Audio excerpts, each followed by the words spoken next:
Hey, good morning, Jerome. Thank you for being with us this morning. Very much appreciate it. Maybe if you could just take a minute to introduce yourself to the group. Hi, Joe. Sure.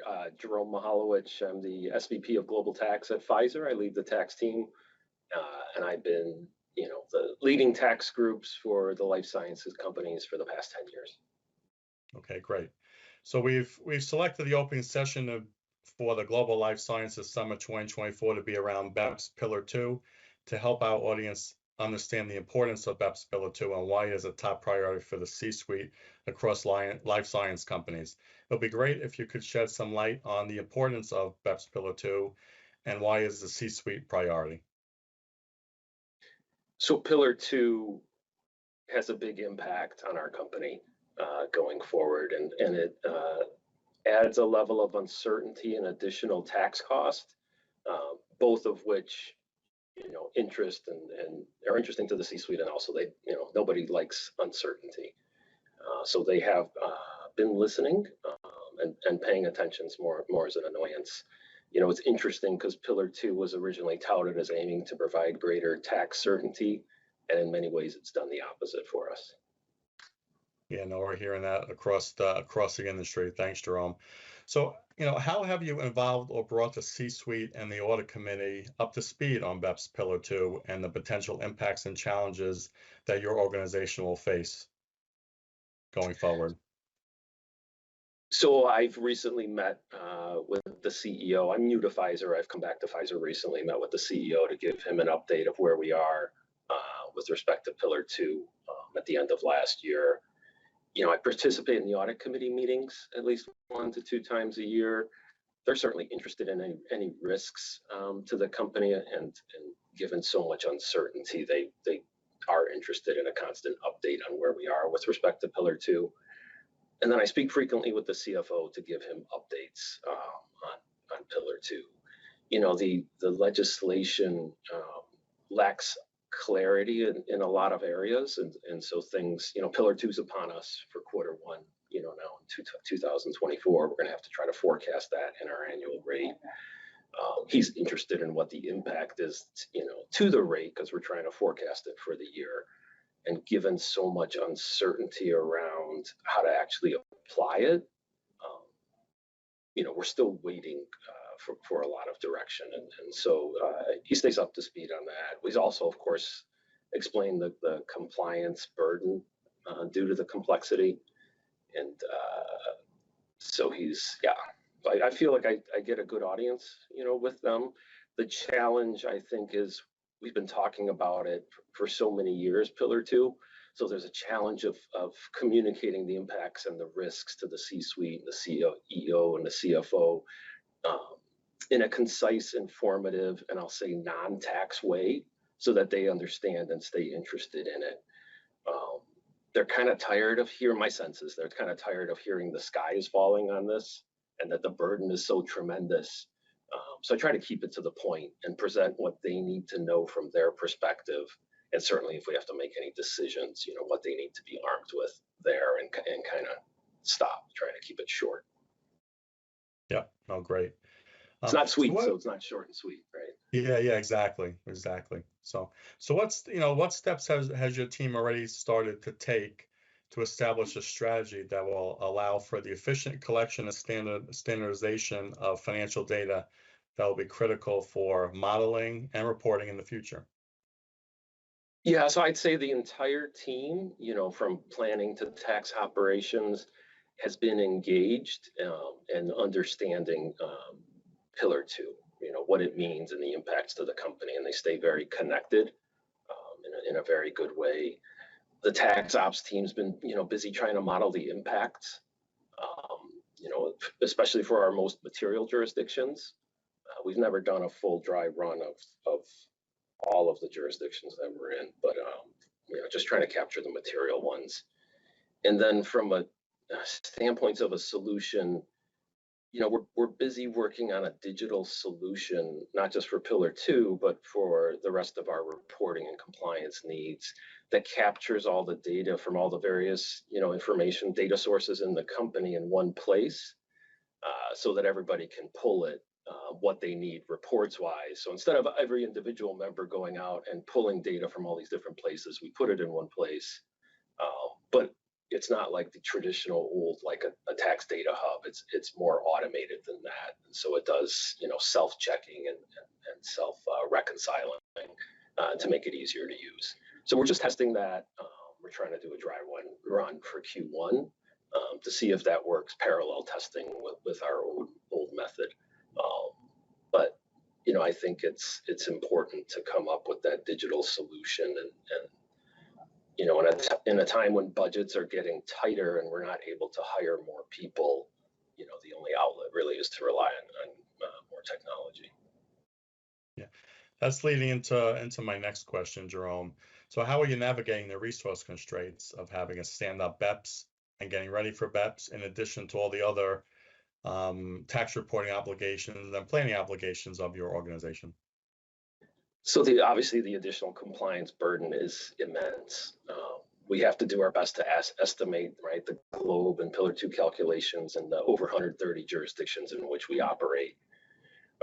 We don't forecast at that level of detail, so we have to make a lot of assumptions to try to get the details needed for the calculation for our annual ETR.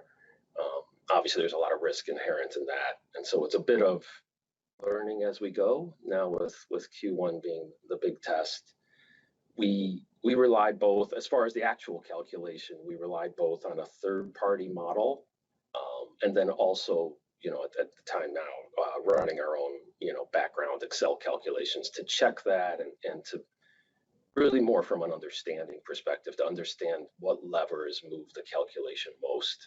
So, to understand where we need to focus.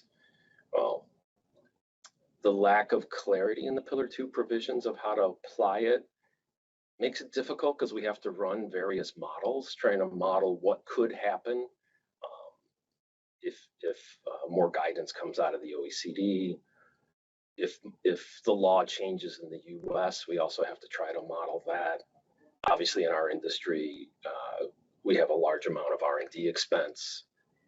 So if the proposal to switch back to expensing of R&D expenses under 174 has a material impact on our calculations. And so not having that clarity, we do it both ways. Obviously, it's not law yet, so that that's how we'll file, but we have to be cognizant of what happens if that ever does become enacted. And so, yeah, it's a difficult time. The team's holding up well, I would say, but there's a lot of pressure and there's a lot of stress. And like I said, budgets are getting smaller, not bigger, which is a essential part of helping deal with a lot of this new complexity in the future, right? That's looks like what you're driving to, trying to utilize technology more. Absolutely, because just even before Pillar 2, right? If you're constantly using Excel spreadsheets, there's a lot of room for error and there's a lot of manual work. And then it's, the people that made the spreadsheets are the ones that then become invaluable and can run it. So we're trying to switch as much as possible to get away from that and using technology and regular templates to get us away from Excel, but then also to automate the data gathering and the throughput. So right now it's a bit clunky because we're trying to do both. We're doing it in a parallel fashion to really test that the automated one is working. But I feel good about the direction that we're headed. So yeah, technology is key. Just going back to my earlier question, Jerome, just on getting ready with all the financial data, how have you engaged with the controllers group? Have you brought them along with you? Have you explained to them how important this data is to tax and BEPS Pillar 2 now going forward? We have, and so we're very close with our controllers group. We, before Pillar 2, there was public country by country reporting. So preparing for that, they are engaged with us and making sure that we're prepared to do that filing. But along with those meetings, we always bring up Pillar 2. And there's, those globe calculations require data that's different than what we were, gathering in the past. So they've been essential in helping us find where that data exists. It's still on us to pull it, but we still do keep them informed. We check with them to understand what it is. And then we, every quarter we go through what the impacts to the rate, and so that they understand the rate as well with us. So yeah, they're a key partner for us. Yeah, great. Oh, great. And then obviously IT probably is a key partner too, and standing up the digital footprint you were talking about. So it's, based on experience, you gotta leverage everyone, right? Controllers, IT, tax working together. Yes, it's a village, right, where everybody comes together, and treasurers as well, because the impact on cash is so critical. Yep. They're more on the back end, but yeah, it is a team, and digital's right in there. Yep. No, great. So how is your team tracking what feels like weekly updates on BEPS guidance, and how is that impacting ongoing planning and business strategy? They're very engaged, and the entire team, they're great about sharing the updates. I'd say just about every meeting we have, whether it's my leadership team meeting or the separate meetings for planning and ops and the joint meetings, this is a regular topic. And so people are trying to knowledge share. It obviously has implications. The entire group needs to understand it, because there's implications, planning implications, and how we report and comply, and vice versa. So everyone wants to be versed. I'll say there still is an energy around it that people like learning, right? That we're tax people. We like learning. We like the challenge of a new law, to be able to understand it, to not be caught flat-footed. So we're very open. So when we have learning sessions with our advisors and internally, we don't limit how many people can attend those. And so those aren't, the learning sessions. It's harder in the working sessions, but we try to be as open as possible, so to bring everyone along for the journey, because I think we'll be in trouble if we miss one. Every area has an impact on another area, and if you have one miss, that's going to be painful down the road for everybody. Yeah. But I'll say the energy is good. The team is engaged. They're not they're being battle tested, but they're not battle worn out yet. Yeah. Oh, great. So, all right. Well, thank you very much for being with us here today, Jerome. It's been great talking about BEPS and Pillar 2 and the importance for pretty much many organizations. So thank you again. Yeah, thanks, Joe. Thanks for asking me. Pleasure talking to you as always. Yeah.